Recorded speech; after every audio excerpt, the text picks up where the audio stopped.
approximately 2 microgram per milliliter. It cleaves factor B into two pieces, BA with a molecular weight of 33,000 and BB with a molecular weight of approximately 60,000. BB remains attached to C3B, forming the initial C3 convertase of the alternative pathway. BB is rapidly inactivated unless it becomes bound to a site on one of the triggering cellular antigens. As the alternative pathway convertase C3BBB is then capable of cleaving additional C3 into C3A and C3B. Some C3B attaches to cellular surface and act as a binding site for more factor B. This results in an amplification loop that feeds C3B into the classical and alternative pathway.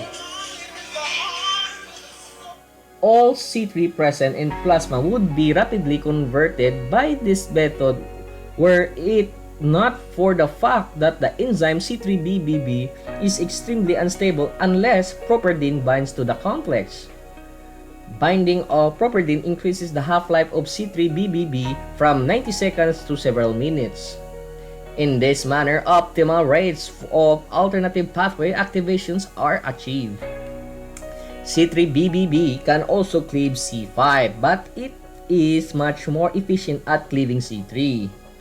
If, however, some of the C3B produced remains bound to the C3 convertase, the enzyme is altered to form C3BB3BP, which has a high affinity for C5 and exhibits C5 convertase activity.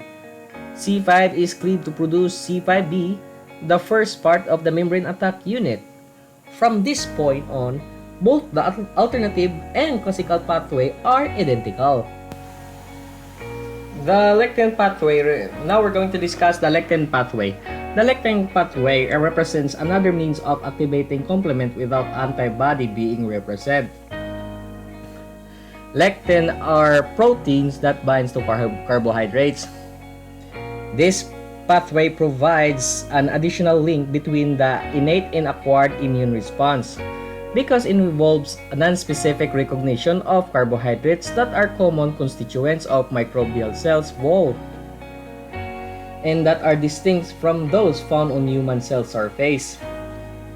One key lectin called mammus binding or Mammon binding lectin or MBL bind to mannose or related sugars in a calcium-dependent manner to initiate this pathway. These sugars are found in glycoproteins or carbohydrates of a wide variety of microorganisms such as bacteria, yeast, viruses, and some parasites.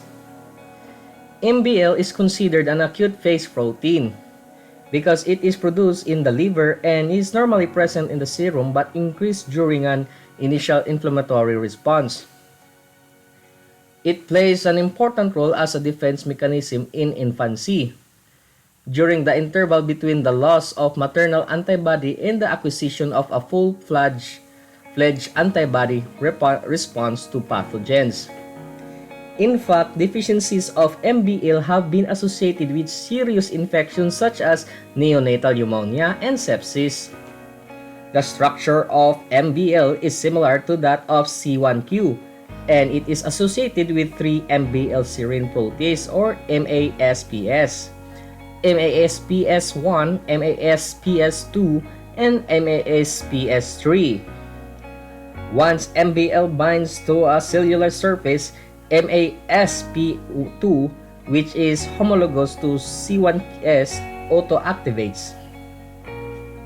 MASP2 thus takes the active role in cleaving C4 and C2, while the function of ASP1 and MASP3 are unclear at this time. Once C4 and C2 are cleaved, the rest of the pathway is identical to the classical pathway. Figure 6-6 show the convergence of all three pathways. Now we're going to system controls. We're going to discuss activation of complement could cause tissue damage and have devastating systemic effects if it is was followed, if it is was allowed to proceed uncontrolled. To ensure that infectious agent and non-self antigen are destroyed and that the reaction remains localized, several plasma proteins act as a system regulator. In addition, there are specific receptors on certain cells that also exerts a controlling influence on the activation process. In fact, approximately one-half of the complement components serve as control for critical steps in the activation process. Because activation of C3 is the pivotal step in all pathway. The majority of the control proteins are aimed at halting accumulation of C3b. However, there are controls at all crucial steps along the way. The regulator will be discussed according to their orders of appearance in each of the three pathways. A brief summary of this is found in Table 6-2. Now, we're going to talk about the regulation of the classical and lectin pathway. First, this C1 inhibitor or C1NH is a glycoprotein with a molecular weight of 105,000 that inhibits activation at the first stage of both the classical and lectin pathway. Like most of the other complement proteins, it is mainly synthesized in the liver. But monocytes also may be involved to some extent in its manufacture. Its main role is to inactivate C1 by binding to the active sites of C1R and C1s. C1R and C1s becomes instantly and irreversibly dissociated from C1q. C1q remains bound to antibody, but all enzymatic activity ceases. C1INH also inactivates MASP2, binding to the MBL-MASP complex, thus halting the lectin pathway. Further formation of C3 convertase in the classical and lectin pathway is inhibited by four main regulators: soluble C4b binding protein and three cell-bound receptors. Complement receptor type 1 or CR1, membrane cofactor protein MCP, and decay accelerating factor or DAF. All of these act in concert with factor 1, a serine protease that inactivates C3b and C4b when bound to one of these regulators. C4BP is abundant in the plasma and has a molecular weight of about 520,000. It is capable of combining with either fluid phase or bound C4b, so C4b cannot bind C2 and is made available for degradation by factor 1. If C4BP attaches to cell-bound C4b, it can dissociate it from C4b2A complex, thus causing the cessation of the classical pathway. CR1, also known as CD35, is a large polymorphic glycoprotein with a molecular weight between 165,000 to 280,000. It is found mainly on peripheral blood cells including neutrophil, monocytes, macrophage, erythrocytes, eosinophil, B lymphocytes, some T lymphocytes, and follicular dendritic cells. It binds C3b and C4b but has the greatest affinity for C3b. Once bound to CR1, both C4b and C3b can then be degraded by factor 1. Perhaps one of the main functions of CR1, however, is to act as a receptor on platelets and red blood cells and to mediate transport of C3b-coated immune complexes to the liver and spleen. It is there that fixed tissue macrophages strips the immune complex from the red blood cells, process the complexes, and return the red blood cells intact to circulation. The ability of cell to bind complement-coated particles is referred to as immune adherence. The membrane cofactor protein or MCP or CD46 has a molecular weight between 50,000 and 70,000 and is found on virtually all epithelial and endothelial cell except erythrocytes. MCP is one of the most efficient cofactor for factor 1 mediated cleavage of C3b. It also serves as a cofactor for cleavage of C4b, but it is not as effective as C4BP. MCP also helps to control the alternative pathway since binding of factor B to C3b is inhibited.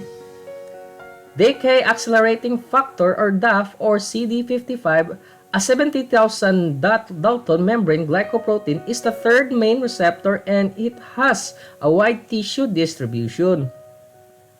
It is found on peripheral blood cells, on endothelial cells and fibroblasts, and on numerous types of epithelial cells. DAF is capable of dissociating both classical and alternative pathway C3 convertase. It can bind to both C3b and C4b in a similar manner to CR1. It does not prevent initial binding of either C2 or cofactor B to the cell but can rapidly dissociate both from their binding sites, thus preventing the assembly of an active C3 convertase. The carboxyl terminal portion of DAF is covalently attached to a glycophospholipid anchor that is inserted into the outer layer of the membrane lipid bilayer. This arrangement allows DAF mobility within the membrane so it can reach C3 convertase sites that are not immediately adjacent to it. The presence of DAF on host cells protects them from bystander lysis and is one of the main mechanisms used in discrimination of self from non-self, because foreign cells do not possess their substance. However, it does not permanently modify C3b or C4b. Thus, they are capable of reforming elsewhere as active convertase. We're going to talk about the regulation of the alternative pathway. The principal soluble regulator of the alternative pathway is factor H, which it has a molecular weight of 160,000. It acts by binding to C3b, thus preventing the binding of factor B.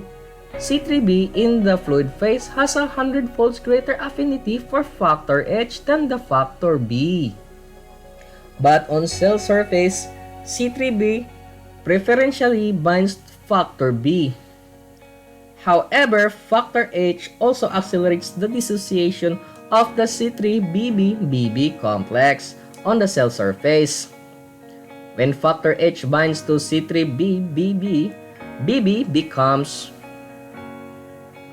displaced. In this manner, C3 convertase activity is curtailed in plasma and on cell surface. Additionally, factor H acts as a cofactor that allows factor 1 to break down C3b. It appears that only those molecules with tightly bound factor H acquired affinity binding sites for factor 1. When factor 1 binds, a conformational change takes place and allows it to cleave C3b. On cellular surfaces, C3b is cleaved to C3f, a small pieces that is released into the plasma, and to IC3b, which remains attached but is no longer an active enzyme. IC3b is further broken down to C3c and C3dG by factor 1 in conjunction with another cofactor, the CR1 receptor.